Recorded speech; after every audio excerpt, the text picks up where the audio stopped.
Joining me on the show today is Haley Goodwill. Haley's life took a dramatic turn when her ex-husband spiraled into an opioid and alcohol addiction following a workplace injury. In the face of adversity, Haley had to make the incredibly tough decision to leave her marriage.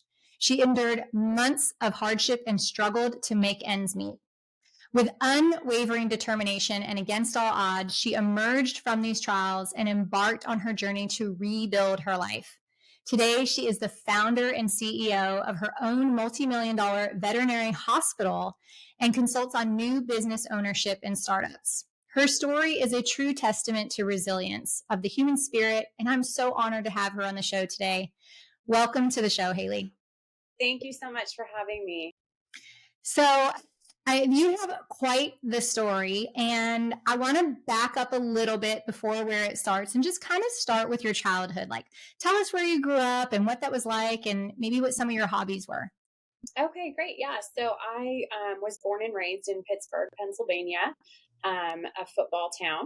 Absolutely. And a huge part of my life was always horses. From the time I could walk, I think I wanted to ride horses professionally. That was always the Oh, goal. I wanted to work with animals, but specifically be in the business of training horses. I was really lucky that my mom was amazing and she got me into lessons at a really young age. I immediately fell in love with it. And it was just, my own addiction since then. I yeah. can't think of a time that was ever without horses.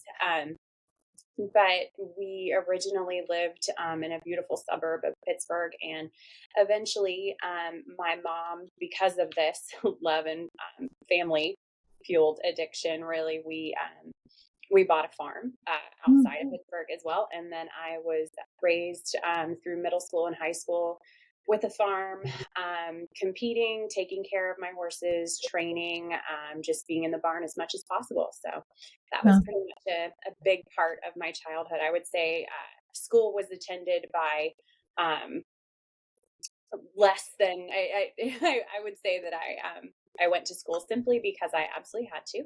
And mhm. same thing with post-secondary education. I went to the University of Pittsburgh, and my mom wanted to make sure that I had a backup plan in case I were to get hurt or something were to happen and I couldn't continue trading. So I begrudgingly agreed to continue and get that degree. And that was the only way that she would be willing to support the beginnings of a horse career. And so that's what I did.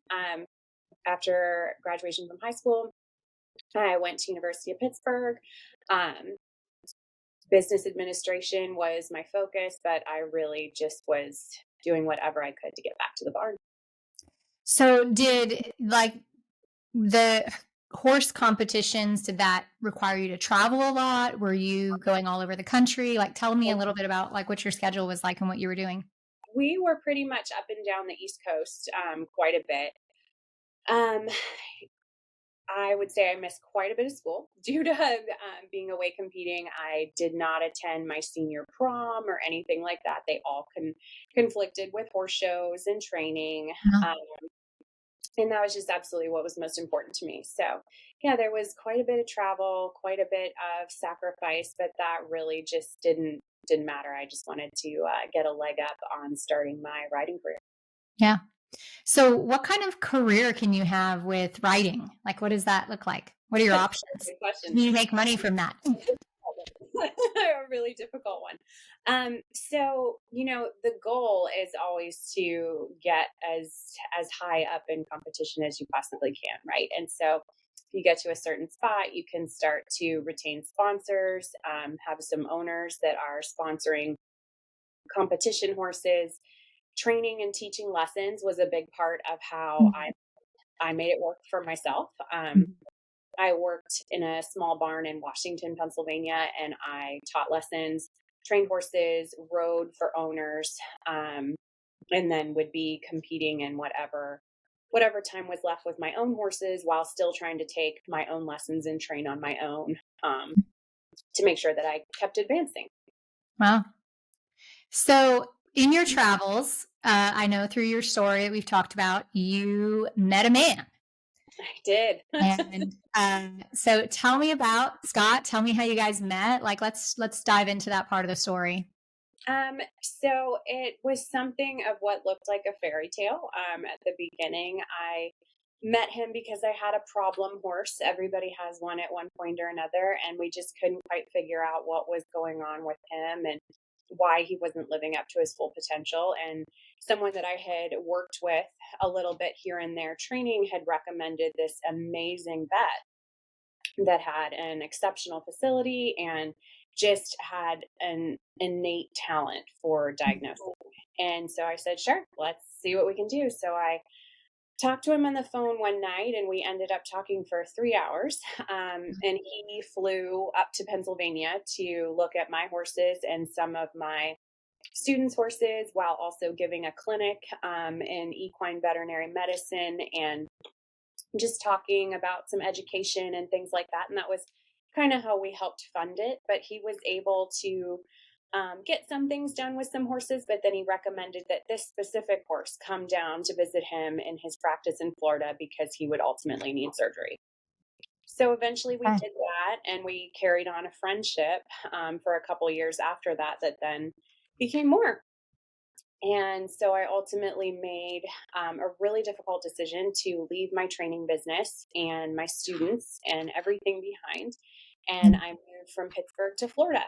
Wow. And I always wanted to be somewhere where winter was not a factor. So Yeah. really that part wasn't The weather in Florida is a lot better than Pittsburgh.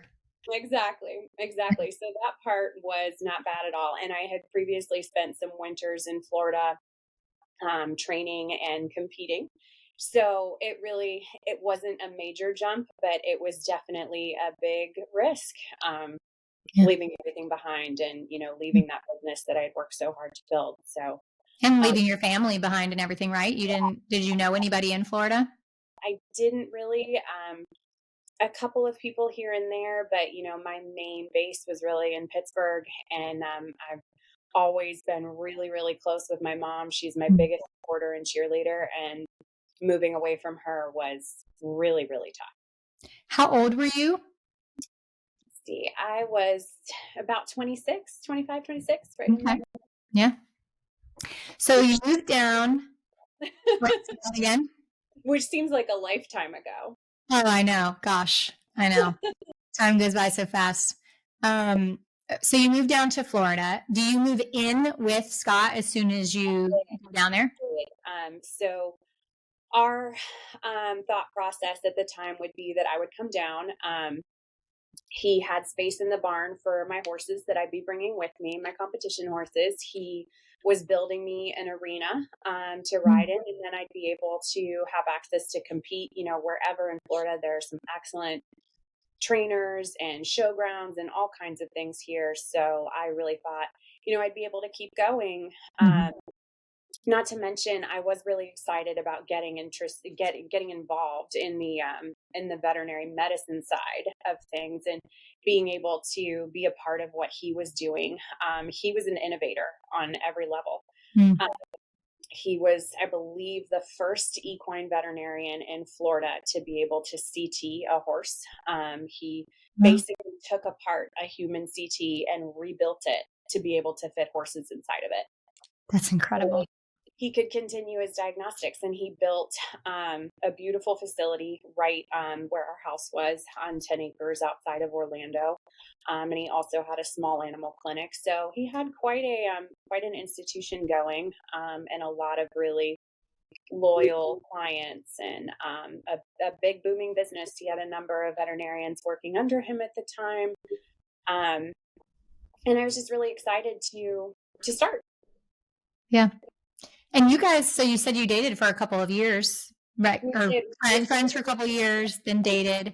Yeah, it kind of slowly, organically grew to more, which was a shock to me, really. It wasn't really something that I ever saw happening, especially because my main focus was so much about competing and moving up the levels and up the ranks and just being able to go as far as I could while I was in my earlier stages of my riding career.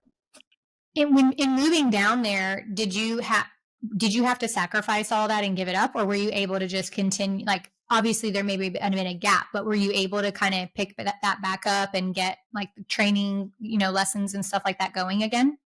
After I moved down and got settled, I was able to keep going, and I started riding with a trainer that was actually a client of Scott's, and she is an excellent Grand Prix rider, and so I started riding some of my horses with her. And so that was really great to kind of pick that back up. But we were also working a lot. We were kind of building the practice. And during that time, I started to take over managing the equine practice and the small animal practice. And I started to realize that I really enjoyed being in business and being able to work with animals at the same time, and being able to combine those two was really great, especially because, I wasn't living a lifestyle in which you were trying to make a Subway sandwich last for 3 meals. Right. Riding horses, especially at the early stages, is not always a lucrative, easy thing to establish. So Hmm. it was really great to be able to combine those things, and then be able to just create more opportunity for myself. Yeah. So how long were you guys together when you got married? Let's see, I had moved down probably 6 months or a year before we got married. And then we were married just under a year, when everything kind of started to fall apart and the nightmare of the fairy tale began, really. And when I started to kind of see the writing on the wall that this what something was going to have to change, or we wouldn't be able to continue. And then slowly, I've just kind of had to recognize that I needed to find a way out. So like I mentioned in the intro, like there became addiction because there was a workplace injury. So was the marriage great and everything was good, and then there was an injury and things changed, or were things starting to kind of go sideways before that? The marriage was amazing. We got along in a way that is really just tough to understand or explain. But we just really enjoyed being together. And um, Scott had, working on horses is really hard on your body. So he'd had many back injuries and had slowly picked up taking opioids and drinking more and more alcohol to hide that pain. Um, Mm. and so when we got married, the deal was that there was no more alcohol, there was no more Mm. drinking. We were cold turkey, everything was done. We removed all of the alcohol from the house, and things were going really well. We had a beautiful wedding, on the beach. It truly was just everything you could possibly dream of. Mhm. And we had a really good marriage. There were difficult times of everything, of course, but I was really proud of how he was able to put the alcohol away and really just focus on living um, a healthier life, and Mhm. mentally and physically. And that went really well for a while until, um, I just had found some beer cans in the tractor one day. Mm. And, and I thought, oh no, Did what's he going have another injury, or do you think he just Nope. went I back think to it? we just started to slip back into an old way and thought, one isn't going to hurt, two isn't going to hurt. Mhm. And then as that continued, it hurt. Um, and things kind of quickly unraveled at that point, after I confronted him about alcohol coming back into his life and, really just kind of taking over. It seemed like he really gave up his Mm. journey of sobriety at that point. Um, he had just reached a point that he had made a choice that that wasn't the way he wanted to live his life. And Mm. me being a part of his life with alcohol was not something that I felt was good for me or for him. And it also became a factor of safety as Mm. more and more alcohol came into the picture, as well as opioids and any other things that he could get his hands on as a veterinarian with a controlled substance license. Um, things just they went downhill very, very quickly. He became angry and aggressive, and it became a matter of safety. So I made a plan with my family, and I had developed a really close friendship with one of the veterinarians that were working for him at the time. And we made a decision that, it couldn't go on any longer. He became very angry and violent when he found that I was leaving, um, and that I was preparing to leave. Um, Did he become physical with you? he did. hmm Yes. And when it happened one time, and I thought it'll never happen again, and that was absolutely not true. Yeah. And How long of a period of time with the addiction and the opioid and him being violent and abusive, how long did that period last? that period, while it felt really long, it really was pretty short in the grand scheme of things. Um, when he took up drinking again, everything just seemed to happen very quickly. Everything unraveled very quickly. And then drugs were brought into the picture, addiction of every kind. So I would say about 3 months from start to finish, from when I found the first beer can to when I packed all of my things and packed up my horses and left in the middle of the night, was probably about a 90-day period. And he just at that time not like he wasn't willing to get help or, didn't see it as a problem? Like what was his response to all of this? He would behave as though he did. He was always sorry the next morning. He was always incredibly apologetic, wanting to do whatever he possibly could to right his wrongs, but then it would happen again. Mm-hmm. And I was always so helpful that we had it under control. We even went to a we had a resource in a nurse that worked with addiction, and she helped him. He withdrew again, removed all alcohol, everything stopped, and then it happened again. I would say, a couple weeks later, even. So if he was approached while he was under the influence of anything, he was incredibly aggressive, mean, violent, um, truly terrifying. Mm. And then the following day, it was as if nothing ever happened. And Right. he wanted to do everything he could to get back in good graces, and made all of the promises in the world that it would never happen again. And it just kept happening again. And so what are you thinking in those moments? Because you've moved to Florida, like you said, you left your family, you've made new friends there, but really you were there with him and you were working with him on top of it. So your income was coming mainly from working with him in that business. And so when you know that I can't tolerate this anymore, I can't live with this anymore, you've kind of given up hope that there's ever going to be a change. Like where does your mind go to and what are you thinking through? Because, you know, I would imagine I'd be like, how am I going to support myself? Like, where am I going to go? Like, what Exactly. was that like for you?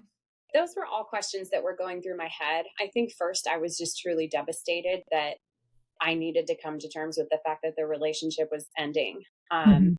and that the love of my life was not the same person that I met years ago, that was just an exceptional human being, that just wasn't who he really was. He was able to put on a different face for long enough Mm. for me to make major life changes, but he just really wasn't able to continue with it. So my first thought was the devastation that the relationship was ending. Following that, um, I had had I did everything I could to save some money when I could. Um, but yeah, at that point it was basically just like, well, I guess, yeah, we move home to Pennsylvania. I don't know what to do.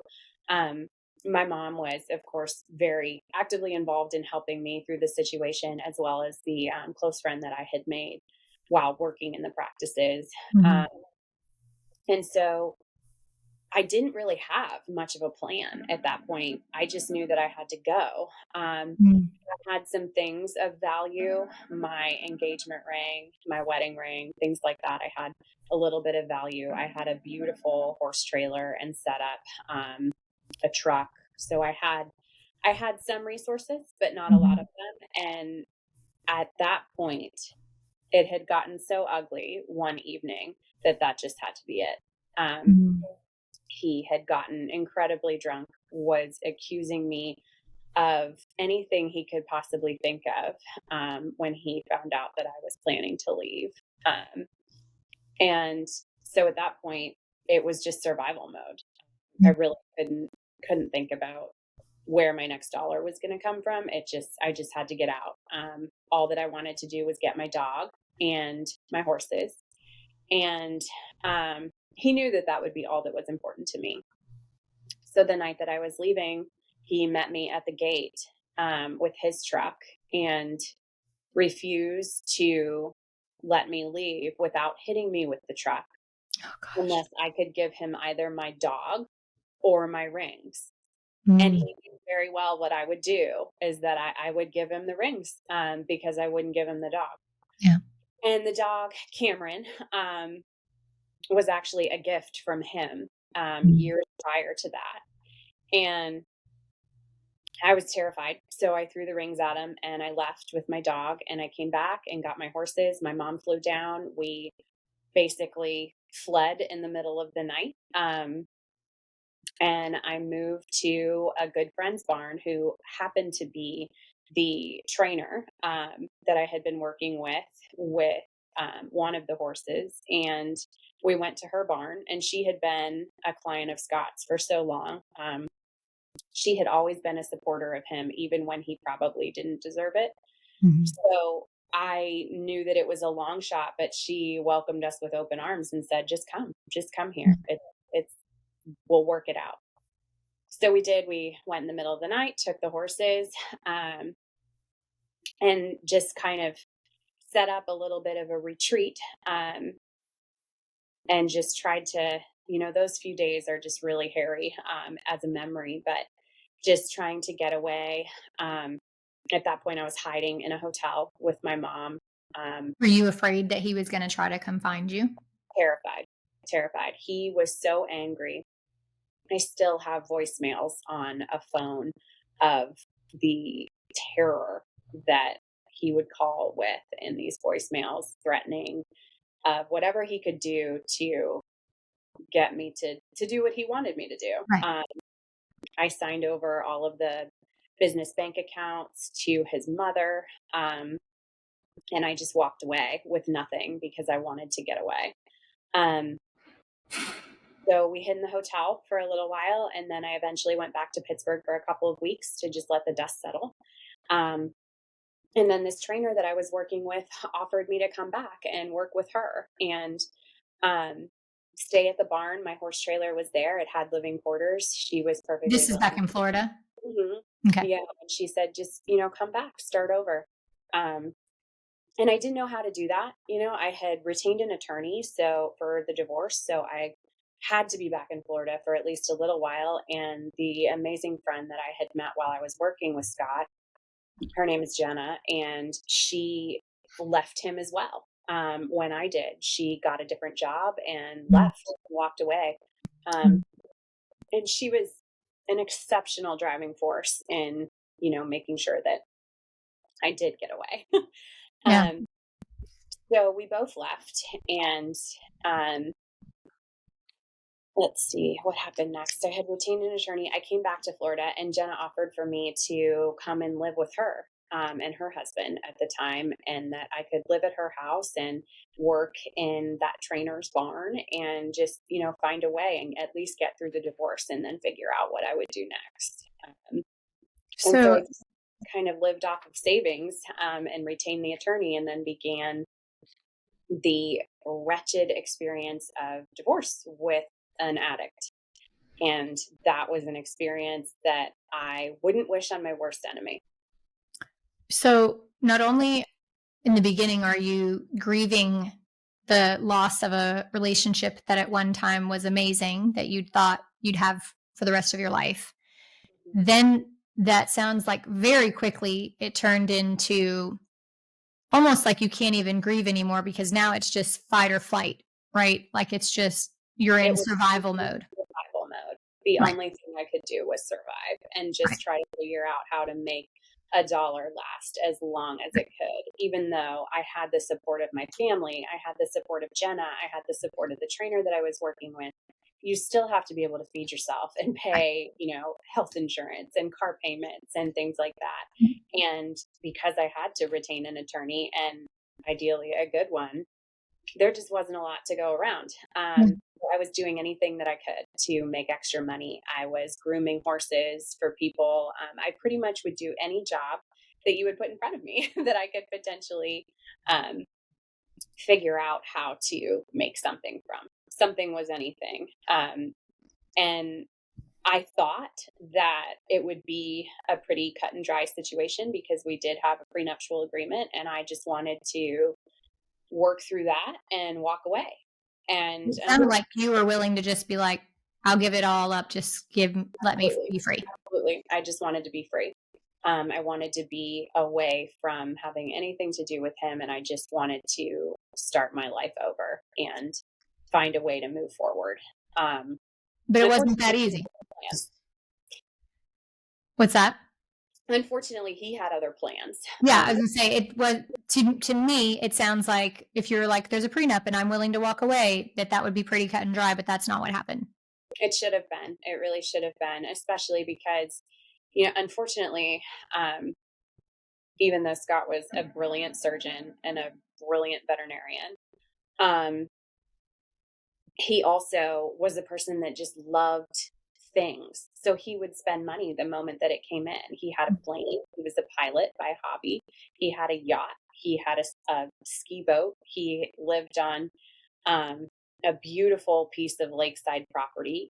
He was just a person that really liked to have things. And so when I came in and started running the businesses, I was using even some of my savings to turn things around and get the businesses back in the green. Um, and make sure that that things were running more efficiently and more financially beneficial instead of just constantly living this luxury life that really wasn't real. Yeah. And so So you're I, living with Jenna. yep. And then what happens during the divorce process? Oh my gosh, it was just pure insanity. We had multiple mediations. He would either not show up or he would walk out of all of them. He was not willing to entertain um, following through with the prenup, which allowed me to have $2,000 a month for 12 months so that I could get back on my feet from whatever would happen. $2,000 a month for 12 months is not a big ask. Especially for someone that's a surgeon by trade. So it truly was not much, but he used everything he possibly could to torture me. And then his life basically blew up when Jenna and I left the businesses and his personal life. His alcohol addiction went out of control. He was in a very bad car accident that left him with lots of organ damage. Mm. He had lost his controlled drug license, and his medical license, his veterinary medical license, was being um, put on probation and potentially revoked entirely. He was put into a rehab facility. Um, he had started dating other people. He moved another woman into a house, but would not move forward with the divorce. So all of these things happening, but he refused to just let me go He's just dragging his feet and won't as bring much it as he over. possibly could, and just and wouldn't just give it up. So his life continued to spiral. I was, just doing whatever I could to survive, and really good friends and family really was the only thing that kept me going. But it was an extremely depressing time in my life. I had nothing to my name, really nowhere to go. I could go back to Pennsylvania, but I wasn't going back to anything. My businesses, I had closed them. I'd closed up shop there. I didn't have those. I had moved all of my students to another trainer. There was nothing left for me there. Right. Um, And it has to be, as you're telling me all this, it feels like You just keep getting hit with one thing after another after another. Like it's just becoming harder and harder. And all you're trying to do is be free from this abusive relationship, and things are becoming harder and harder. And so, what is your state of mind during this time? Like, what are you feeling? What are you thinking? How are you able to keep going? Dark. It was very dark, very depressing. I had lost a significant amount of weight. I was constantly afraid of something worse happening. So I wasn't really able to eat much. I had no energy. I was incredibly depressed. I didn't know which way was up. I didn't know how to get out of this situation, how to move forward, where to go, what to do. I luckily had my mom, I had Jenna, I had the rest of my family, and friends in Pennsylvania that were supportive in a way of encouraging me to just keep going, Mm, and just keep trying. And with every payment that I had to make to my attorney to keep going, it became more painful because there was nothing coming in. right. And eventually everything runs out. Yeah. So at this point, I'm just continuing to think like, what am I going to do? How am I going to make this work? And um, How long did this go on for? How this long went did on. the divorce drag out? The divorce lasted longer than the marriage.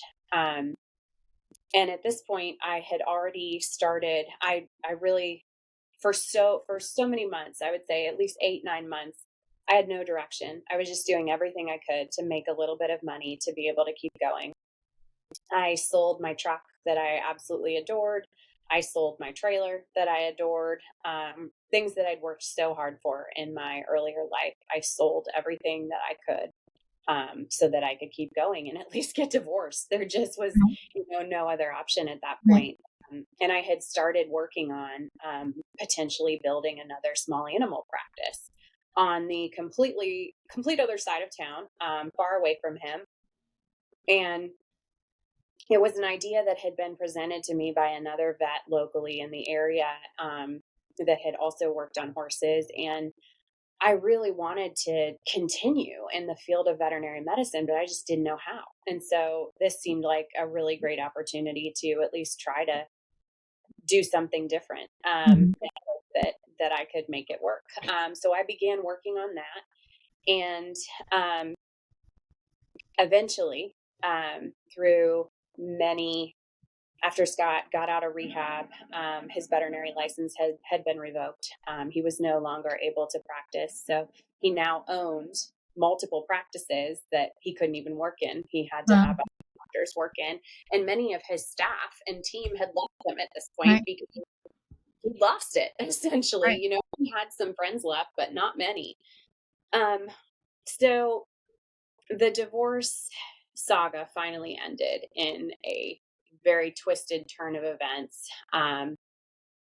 And unfortunately, one evening, apparently it was a terrible night for him. And I'm still not sure exactly what led to this final act. But the morning of October 5th in 2017, I received a call from the medical examiner in Orlando, that Scott had been found dead in our kitchen, and he had shot himself, Mm. with his life. And because I was still next of kin legally, that call was my responsibility to deal with. Um, Because you were still married. we were still married. Hmm. Wow. What went through your head when you got that phone call? Shock, complete shock. Um, You I didn't think think you'd ever do anything like that? I think it was something that I was always worried about because of addiction, or just was always in my head, but I never thought it would really happen. And I also thought that he had gotten help at this point. He had Mhm. been released from a rehab facility, and it seemed like, he was trying to rebuild his life from what I understood. Right. We had no communication or anything like that, but I was definitely shocked, for that realization. So I dealt with the death, So for the were you all of a sudden now responsible for all of his stuff? theoretically, yes, but his mother was still very involved in his life. Um, and she wanted to have access to everything, as well as he had two children, um, two young children that, really everything should go to. Mhm. But it turns out immediately, my family jumped to action to try to figure out what to do and what to do next, basically. It was just all completely unknown. And even my divorce attorney had really no idea what to Right, do. like, what happens then when you're in the middle of a divorce, but your Well, soon-to-be it turns ex-spouse commits suicide? Right. Right. So it turns out at this point that um And there's he a prenup. there was a prenup. Yeah. Right, I feel like that complicates it. It really should have. Yeah. But at this point we find out that he was also in complete financial ruin. Mm, There was nothing left. Everything was mortgaged to the hilt. He mhm, had so many loans and so much debt, and there was basically not a cent to do anything with, even just to have him cremated, what came out of my own pocket, because mhm. there was just truly nothing there. So he had lost, like, the plane and the boat and all those things, he had lost all of that by that point? He lost it all of it. Oh, Everything that he loved basically was gone. right. His practice had fallen to nothing. There was really no money coming in. The plane was gone. The yacht was gone. Everything was leveraged. There was nothing. Wow. It was probably, just the definition of a true dumpster fire. Like there was just everything was in ruins. It seemed like the entire world was on fire at that point. Um, so then all that I could do, what I was in touch with his mom. Just basically signed everything over to his family and allowed them to deal with it. I did have him cremated as his wishes were. And then it was over. The divorce was over because there was nothing, left to do at that point. So Mm, I at least got to stop paying. right.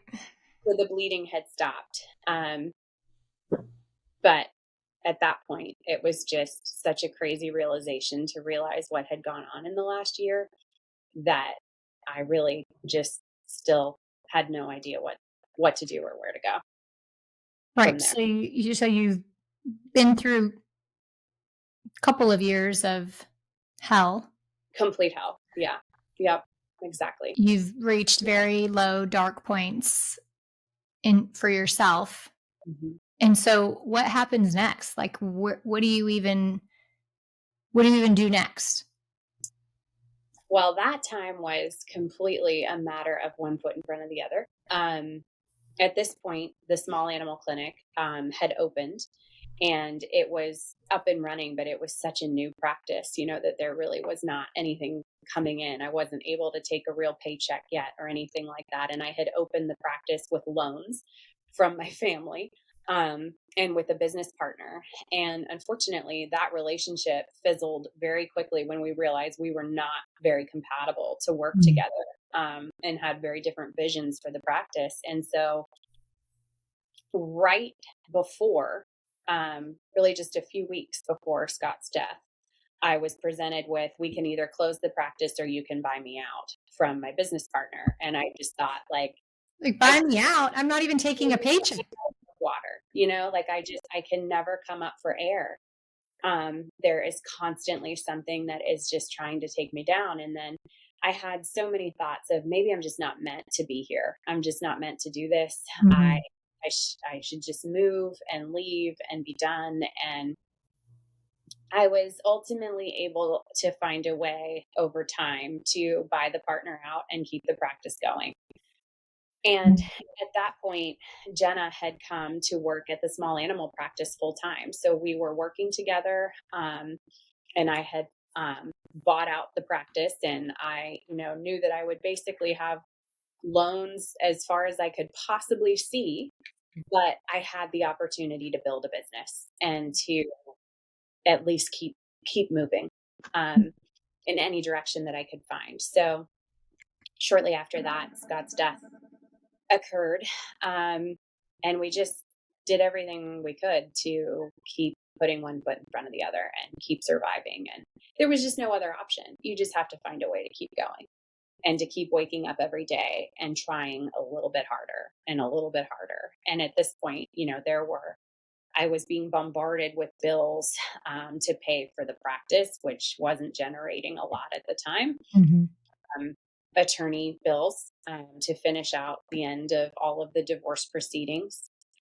And then just, again, trying to figure out how to proceed with everything. So I was able to get through that with just, humor and a good bottle of wine, and just keep on trucking and do whatever we possibly could. And then things in the veterinary world started to pick up. Business was starting to get busier and busier and busier. Time went on, and it kept building from there. So, what made you? I'm curious because there are many people that will be listening that have had the thought that you had that, like, maybe this isn't what I'm supposed to be doing, right? Like, everything just keeps going wrong. It's one problem after another. I just can't keep seem to catch a break. And, you find yourself questioning, like, did I make the wrong choice? Or is this not what I'm meant to do with my life? Like, I pretty much woke up every you- day thinking I made the wrong right. choice. I made this wrong choice. Like, what, you said, like, well, I just kept waking up and just taking one day at a time, right? Just one day at a time.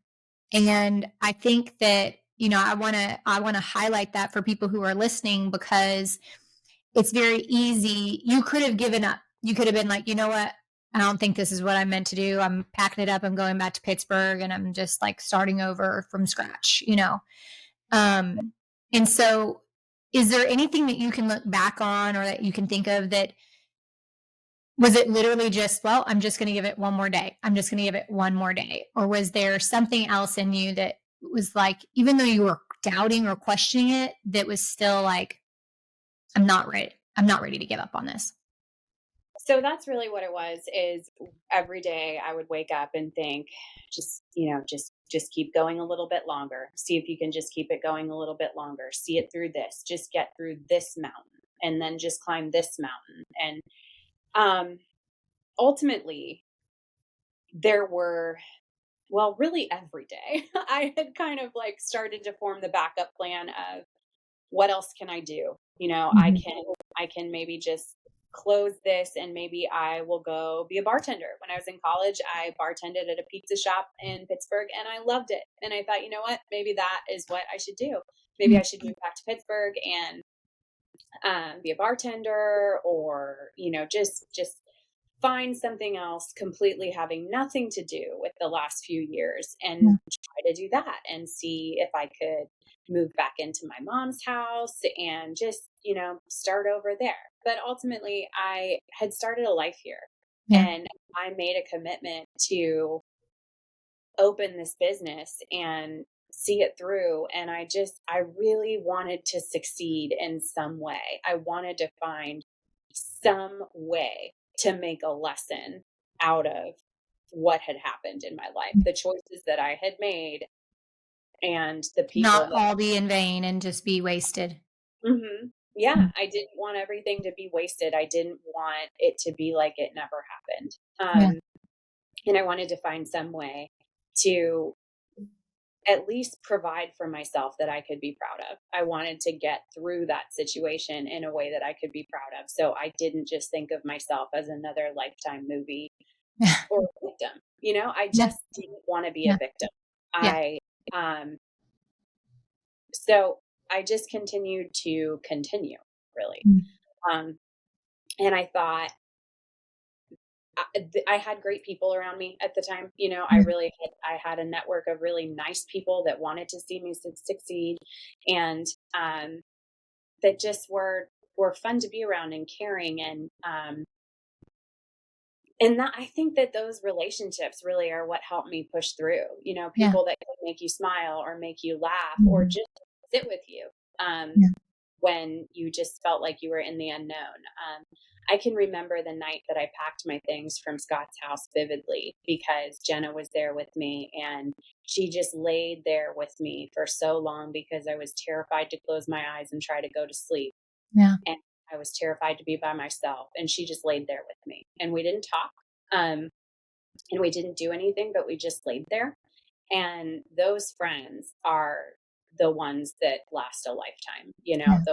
those are the people that really inspire you to find a way to do more. And I just kept thinking, if these people believe in me, there must be some reason that they Mhm. do. And Mhm. even though I doubted myself constantly, and I still do, I still do. It's still, those feelings are not gone. I wanted to do something that I could be proud of. Yeah. And I was mortified by what had happened in my life. I was mortified that I truly lived this fairy tale, and then it turned into this nightmare, and it was like a public scandal. Mhm. Everybody, I felt like everyone in my world, in the horse world, knew what had happened, what was going on. Right.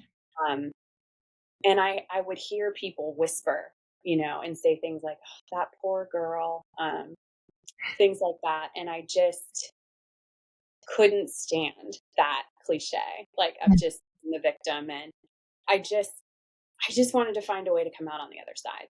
And I really Mhm. think that where there's a will, there's a way, because I truly had no money and no assets and not even a place to live. Yeah. Um, so there really is a way to get through anything if you really want to. And if you're willing to give it a chance Yeah. to work itself out, because a lot of times it will. Time does heal, and you can move forward. But you can't always see that in the darkness of the night when your world has caught fire. Yeah. Yeah. I try to tell myself when I'm in the middle of those moments, this is just temporary. This is just temporary, because I think where people go dark and stay dark is when they lose hope and they think that it will always be like this and that it will never change. And so I always tell myself when I find myself thinking the worst, is just, this is temporary.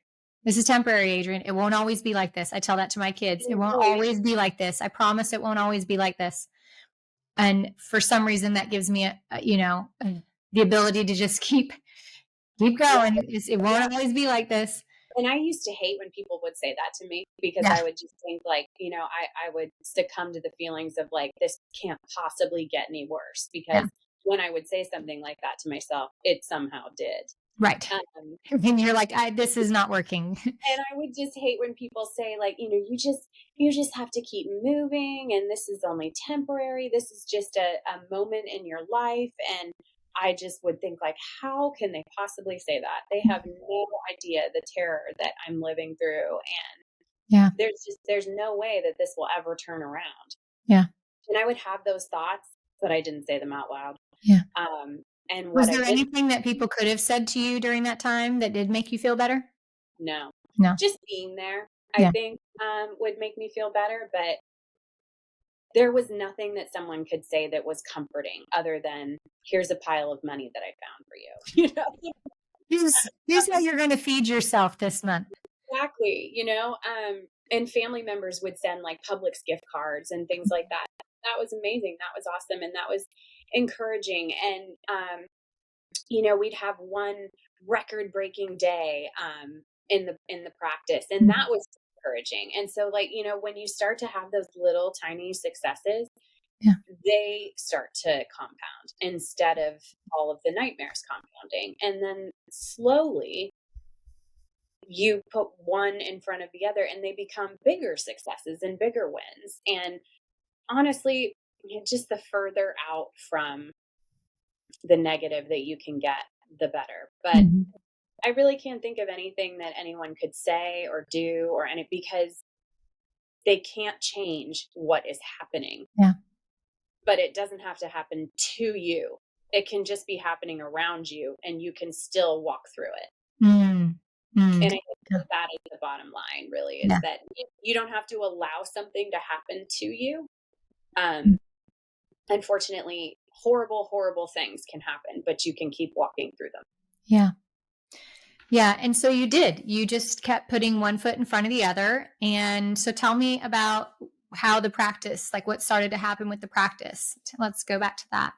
So the practice continued to, like many small businesses, it slowly built itself up. Word of mouth was important, and we just did as much as we could to keep growing and keep staying true to our mission and our values, and really building a connection with each and every client and patient, and making people feel welcome here, and just wanting everyone to have a really positive experience, and just nurturing those relationships. Really, I think a lot of business, while it's about money, it's also about relationships. Yeah. Um, it's relationships that introduced me to you. So yeah, it just organically really grew, quietly, slowly. And then COVID happened, and that really Mm. threw and everything, because we were just starting to see growth within Yeah. the practice. We're buying new equipment, and we're starting to see like, maybe this is going somewhere. Maybe this is truly a viable option. I had bought a house at the time, a little townhouse that I was so excited about. Um, and I thought, that this is amazing. This is great. I'm out of the horse trailer. I'm off of anybody's couch. This is Right. just, things are really looking up. Mhm. And then COVID happened. And I thought, okay, well, this is where it all falls apart again. Right. Right. This is where it goes downhill. And unfortunately, those negative thoughts are never going to bring anything positive to you, but Mhm. they were all that I could have, because I kept thinking like, this is just my life. This is Yeah. how this happens. Something great happens, and then it all falls apart. And I Mm. thought, I don't have the energy to do this again. Like I can't have everything fall apart. So we worked our tails off. We cut hours to only being open 5 days a week. We kept a small staff, but we kept everyone that we could and that wanted to stay. Um, and we never closed. We took as many patients as we could each day. We saw people curbside. We wore masks. We wore gloves. We wore everything we could to keep us safe, and we just kept going. Yeah. And we just, like every other person that owned a small business, we just kept hoping that it would get better. And slowly it did. And because we worked so hard through the years of COVID, in 2021, we had seen so much growth within the practice that it was time to remodel it. It was time Wow. to new equipment in. It was time to make more workstations and make the space just, not something that myself and my family had painted and put together and, just tried to do what we could with, but to make it a real professional, functional, efficient organization. Mhm. And so we met with a couple of contractors, we got a design, and we remodeled the whole place. And it was like a brand new practice.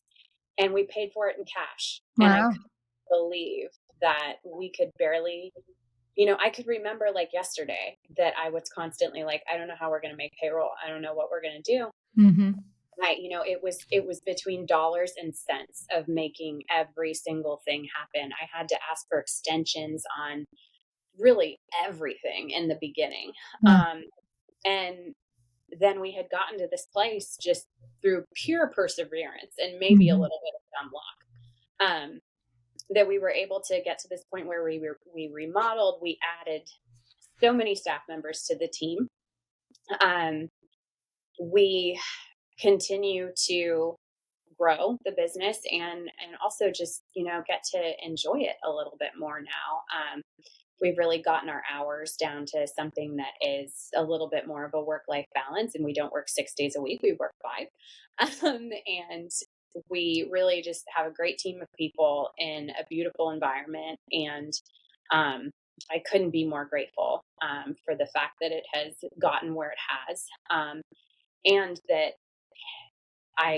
this is absolutely not the way I would have wanted this to happen, but I have learned so much from the last 8 years that I really now wake up in the morning and think, whatever life is going to throw at me, I will find a way to handle it Yeah. because we've gotten through so much, and I'm really grateful to everyone in my life, my family, my friends, especially my mom and Jenna, who have really, helped grow this business exponentially.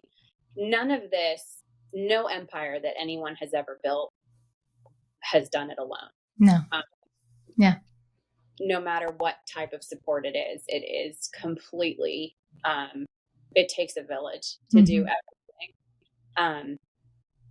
And no matter how small that village is, you have to appreciate everybody that's there. Yeah. I mean, even if you have one good friend and a mom, like, Exactly. And you that know, most days, that was all that I had. yeah. Yeah. And that was And so what does life look like for you today? today. I have, let's see, I have a new house that I absolutely love. I frequently go home and think, I can't believe I live here. I love my house so much. I have a puppy, my wonderful Cameron that saw me through everything. Um, the hardest times in my life passed away last year, and we were able to bring another little corgi into our lives. Um, she is the best, and we love her so much. She comes to work with me here at the practice every day. We have an amazing staff. So, I truly come into work and think like, everybody really has pretty much everything under control. And I come in and enjoy the business and do everything that we can to continue to grow it and continue to keep it going and, just flowing in a positive direction. But I would say at this point in life, there is a little bit more it's a little bit slower moving. There's a little bit more enjoyment. The horses are still in my life. My barn is right over the hill from my house. I still work with that same trainer that took my horses in the middle of the night. Wow. Once upon a time. And she has provided me with some of the best equine partners I could ever imagine. So yeah, I think at this point, I'm always a little nervous about what might happen next because I think that's just the nature of being a small business owner Yep. as well, and someone that has lived through some crazy stuff. Yeah. But I really enjoy every day and appreciate every little bit of what has come together because it's more than I ever could have dreamed, Yeah. especially in those darkest days. Yeah. So you mentioned, I wish I didn't have to go through all the things that I went through. I wish it had been different, but you have a sense about you, like you said, not that you don't ever have any worries or doubts, but you have this within you, like, okay, if something goes sideways, we'll take care of it. Like, I'll be able to take care of it. And you've built up this, we call that grit or, resilience, Yeah.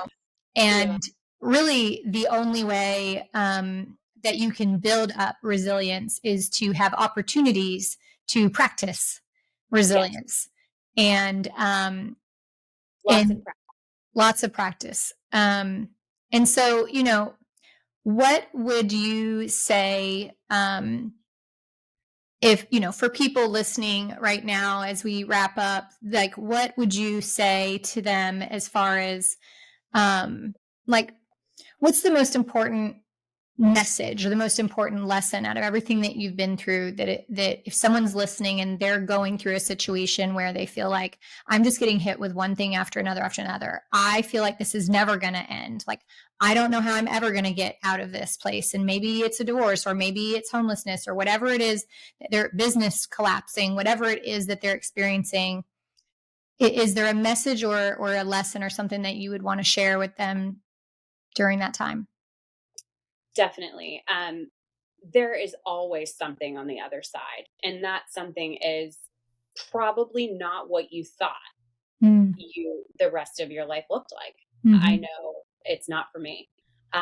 This isn't what I planned. It's not what I dreamt of, but it finds a way to be better. Um, I think that it's just really important to remember that there is another side and you will get to the other side. And you don't have to allow things to happen to you.